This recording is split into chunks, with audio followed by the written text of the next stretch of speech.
Hold kæft, hvor har jeg glædet mig til den her dag her. Fordi jeg har endelig efter 2-3 ugers venten fået min gimbal. Jeg har allerede et hav af.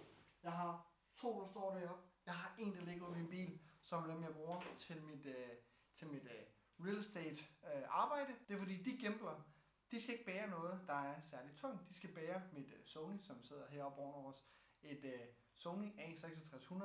Det vejer ikke så meget. Det er perfekt til det. Men nu har jeg fået det her flotte Canon R5C. Og der er ikke nogen af de gimbler, der kan holde til det kamera. Period. Så jeg er ude at investere, ude at købe. Og i dag, der skal vi lave en unboxing til min nye gimbal. Lad os se. Spørgsmål her, vi skal vende den om. Det kan vi slet ikke. Der står min adresse. Så vi åbner den på bagsiden. Se, hvad der kommer i æsken. Nej. Hvor er det godt. Vi har masse, det tager vi med. Det er bobleplast og lidt fyld. Det der er det vigtigste, det er ikke det her. Det her. Oh my goodness. Det jeg har været ude at investere i, det er DJI RS4 Pro Combo. Det er hele Molletjavsen, der er kommet. Så lad os få den åbnet, og lad os se, hvad der kommer i boksen.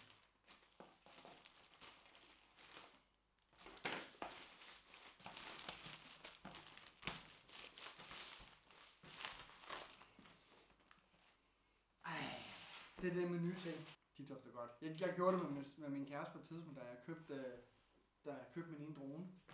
Hun synes, jeg var mærkelig, fordi jeg duftede til den. Nå, lad os få den her åbnet. Lige prøv at se her.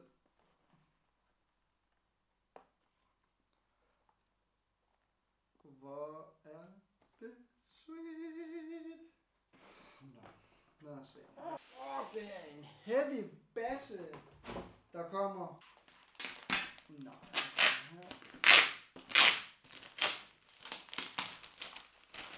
umiddelbart så ligner det samme experience, som når du køber en drone. Meget samme indpakning, og det dufter af det samme. Det dufter bare af ny teknologi, og jeg ved ikke, hvad det er. Men om det er det her, ny keyboard, mus, headset, whatever. Ny teknologi dufter bare virkelig godt.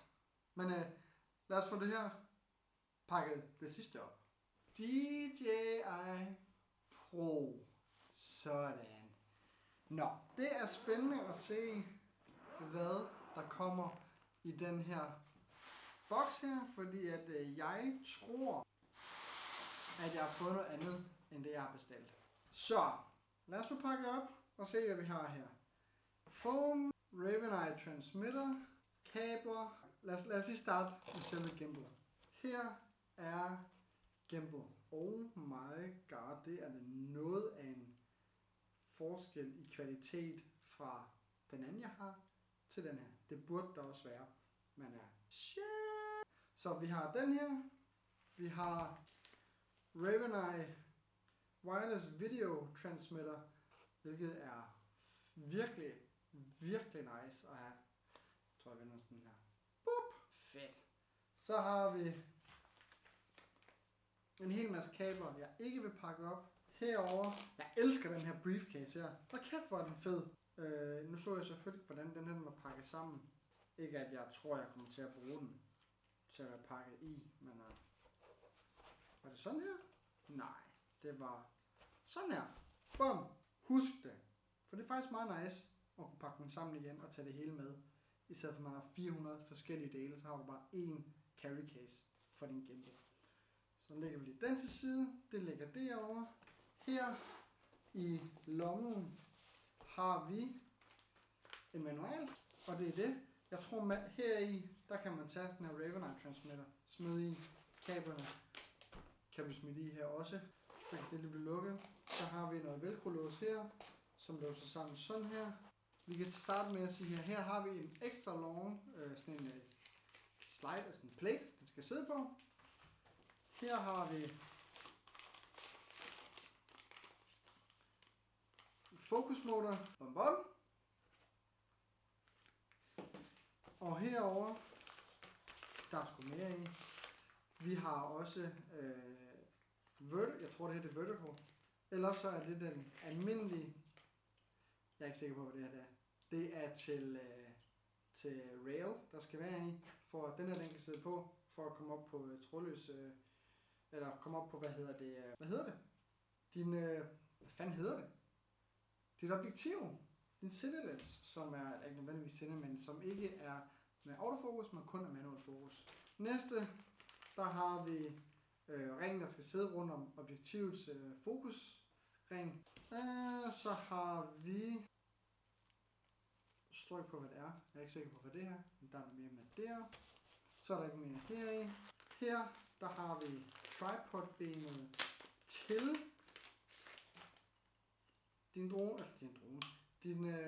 din gimbal, som er standard, der hører til alle gimbals. Her, der har vi quick release platen, som dit kamera skal sidde på. Herover, hvad har vi her? Det her, det er dit batteri. Bum, som skal sidde i bunden af din gimbal. Sådan der. Så tror jeg, den er låst. Og hvordan låser man den op igen? Det var meget fint at vide. Det ved jeg ikke. Men det er også pisselig mange. Sådan der. Og så trykker jeg ind. Så fandt vi ud af det. Så er den låst. Så skruer vi lige foden på her. Bum. Så kan den stå der. Væk med det der. I den her lomme her, der har vi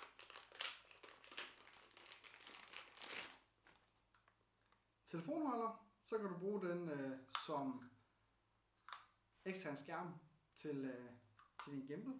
Tænker jeg, det er til. Og her der har vi railen, som skal sidde inde i, skal vi se, hvordan bliver det, så sidder her. Bum, så er den sat på der. Og så kan focus motoren blive sat på her. Bum, så sidder det på. Det her, det er sweet. Og til sidst har vi briefcase handler. Det har jeg virkelig glædet mig til at få. Det har jeg manglet på mine andre gimbals så meget. Det er helt vildt. Så kan den lige blive monteret. Så vi lige låser den her op. Så kan den blive, den skal ikke monteres der. Skal selvfølgelig herom bagpå og monteres her. Så skal vi lige få lukket den her op. Monteres nedefra. Så skal den bare, bum! Ej, det er godt. Det kan jeg mærke. Det bliver sindssygt. Så kan man justere håndtaget, så den er lidt nemmere at gå med. Ej, det er fedt. Det er fedt. Og det er faktisk alt, der er i briefcasen her. Men det filmer også meget. Og så synes jeg, at det er så fedt. Det er så fedt, at man har en briefcase til den. Og at det hele bare kan ligge heri. Og så kan man selvfølgelig selv finde ud af, hvorhen det skal ligge. Og i hvert fald en rækkefølge, man lægger det. Så længe man bare selv lige kan huske det og helt ud af det. Fordi at det er noget, man ikke lige er vant til. I hvert fald jeg ikke lige er vant til. Så mega fedt. Mega fedt med ny gimbal til business. Det er vi sindssygt glade for. Så det her, det var en unboxing af min nye DJI RS4 Pro Combo. Det er ret nice. Fedt. Næste video med den her, det bliver en review over, hvad jeg synes om den, hvordan den føles kontra den anden jeg har. Den anden jeg har er en DJI SC, tror jeg det er. En ældre model, hvor den her, den er rimelig ny, og vi finder ud af, hvornår den er blevet released. Den blev lanceret den 9. april, umiddelbart, hvad jeg kan læse mig frem til.